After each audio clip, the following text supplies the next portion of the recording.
My teacher, Sivasubramanian, will come to the board, blackboard. Okay? When he walks to the blackboard, he radiates knowledge. He radiates because he's a scholar in Sanskrit, he's a scholar in Tamil, he's a very learned man in science. Okay? So he was radiating the knowledge. Really good teacher will radiate knowledge, okay? But he was radiating purity of life.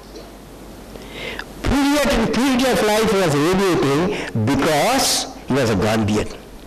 In all terms, in home, in school, everywhere he was following Mahatma Gandhi.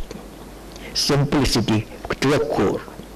What more you want as a student, 10-year boy, 5th class student? What more you want? How much of books you want? My teacher himself message, the primary school test. I wish all of you to have to your children have such great teachers. Okay? Okay? Okay, friends. Now let me come to the topic. So far I was deviating from the topic. Now let me discuss about a breakthrough made by our space community. I am from space community. Your chairman also space community. Kiran Kranika also space community. And many of you will be here. So I thought of telling something our space community what has achieved. Many of you know, but I thought of recall. First, in September 2014, last year, India became the only nation, very rare, India became the only nation to successfully launch a Mars mission on its maiden attempt when it inserted Mars orbiter mission in the Martian orbit, after going millions of kilometers passing through. My friends in Indian Space Research Organization tell me that all the 5 scientific payloads they had were switched on and health is normal, including high voltage on 2 of the payloads. The Mars color camera has been sending beautiful pictures, I saw that, which are very good resolution. Our camera has a large field of view about 5 degree by 5 degree, and because that the whole knob was high, we could get the complete disk picture with high resolution of Mars. I asked my friends, scientific friends in ISRO, whether they face any challenge during your Mars mission, because we are all trying to find out the problems and how did we solve the problem. That is one of the characteristics of the space fellows, they want to know the problems. They told me, the scientists of my community, the scientific community, space fellows told me that one such problem which occurred when comet is called C2013, comet A1 was passing near the planet Mars. To protect our spacecraft, ISRO scientists turned the orbit such that spacecraft was behind the planet Mars when the comet appears, so that comet will not, that radiation will not affect the electronics. Thus, in all scientific mission, unforeseen troubles may arise, but a great scientist uses his or her innovation thinking to counter such challenges.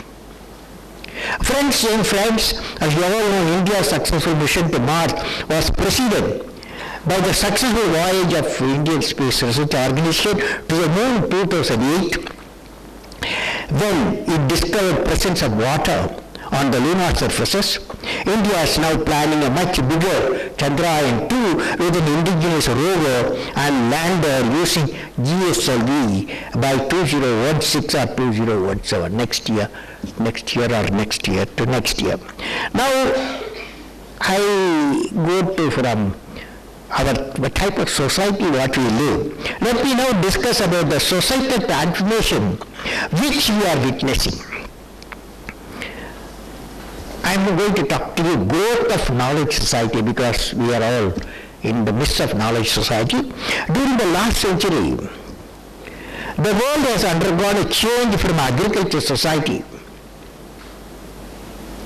where manual labor was the critical factor, now to industrial society, where the management of technology, capital and labor provided in competitive advantage.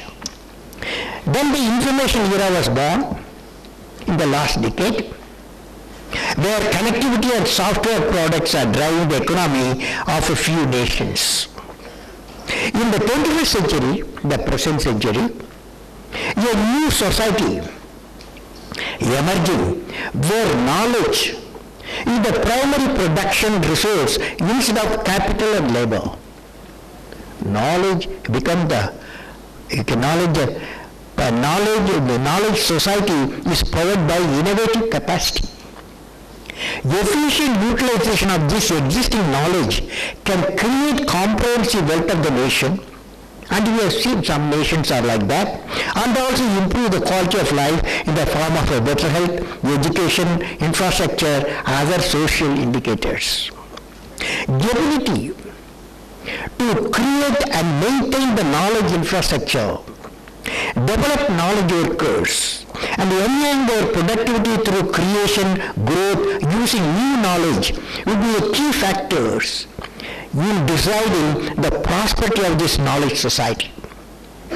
Whether a nation has arrived at the stage of knowledge society is judged by the way of the country effectively deals with knowledge creation, knowledge deployment in all sectors like IT, industry, agriculture, healthcare.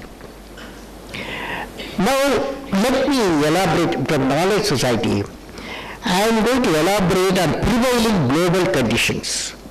You are interested? Yeah, you are interested.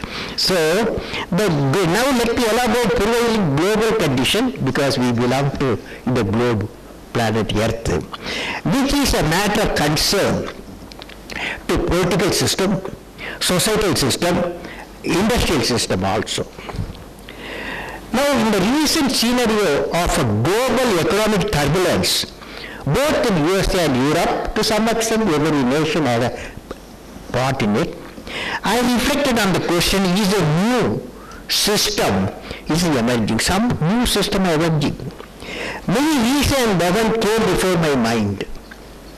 All of you are aware how scientists from India and USA have been receiving a valuable data from their payloads being flown in Indian Chandrayaan, which have been successfully placed into orbit and then lunar orbit through a complex orbit maneuvers. In a unique partnership, there is another program, in a unique partnership between India and Russia, investing about $300 million, each $150 million.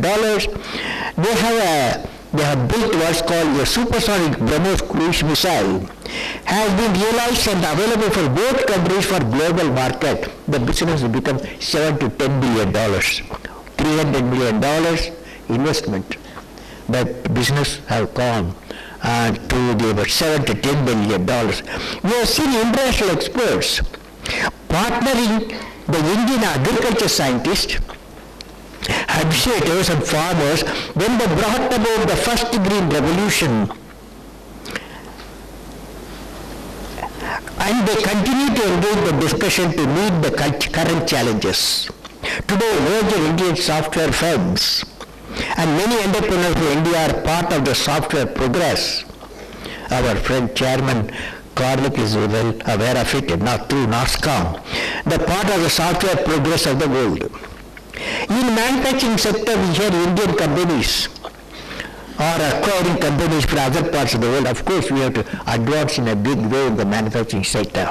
We are seeing how the world leaders are valuing India's opinion as a champion of South Asia, both on regional and international issues.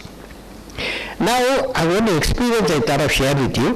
When I was traveling in a non-stop flight for aircraft from Delhi to Chicago, 16 hours, 15.5 hours, I was told that the captain asked me, why not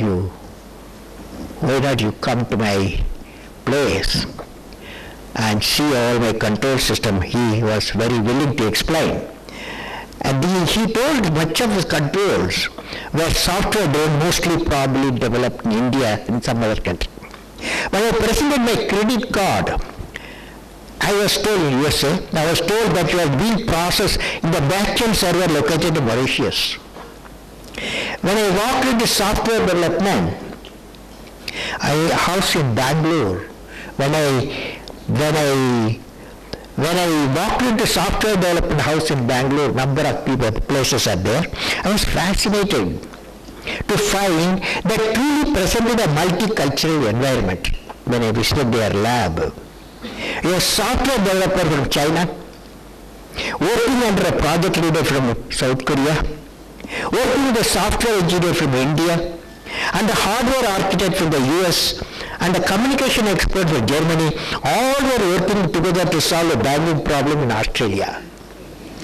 See, it's very interesting, isn't it? What a message. What a message do we get from these events? Many such occurrences in the present past decade. Do they not indicate a new world order is emerging? Technology has made world to come together. For the past few months I had several opportunities to meet with world leaders in technology, economy, academia from Israel, UK, USA, Europe, India, and my own country and other countries like India. The outcome of the discussion led to the interesting possibilities for taking education forward in a borderless world.